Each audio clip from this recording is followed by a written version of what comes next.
They say no good deed goes unpunished. The world is full of heroic people who do the right thing, risking their own lives to keep other people safe. Well, if you think they always get parades and honors for their good deeds, well, think again. An example is there was a lifeguard on duty in Florida. It was Hallandale Beach, Florida, to be specific. Well, he was on duty, but he was fired for saving a drowning man. A lifeguard fired for saving a drowning man. Put that in your head.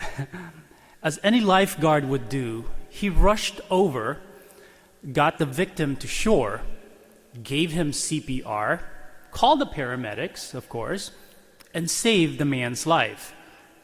And when the lifeguard handed in the incident report, he was fired. Apparently, the drowning man was out of the protected area, and company policy states that anyone drowning outside the designated area was to be left to die. I doubt the lifeguard was thinking of that clause in the company policy when a precious human life is about to end in front of him. That, by the way, is a good example of being pro-life.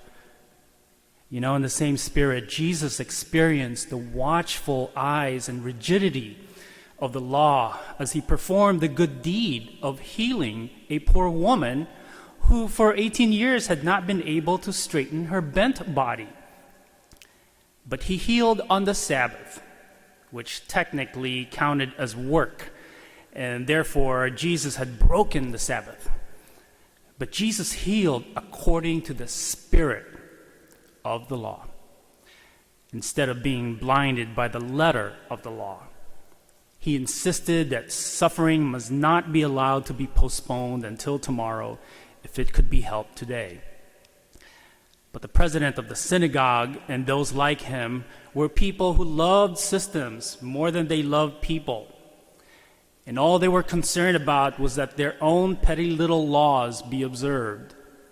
They totally missed Jesus' caring concern for the woman's suffering. Rules, of course, are important. They are important in any society and in religion, of course. But rules generally only make sense if one references their purpose.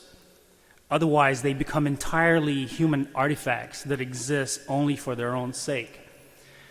As understood and applied by the religious leader in the gospel, rules are entirely of the flesh.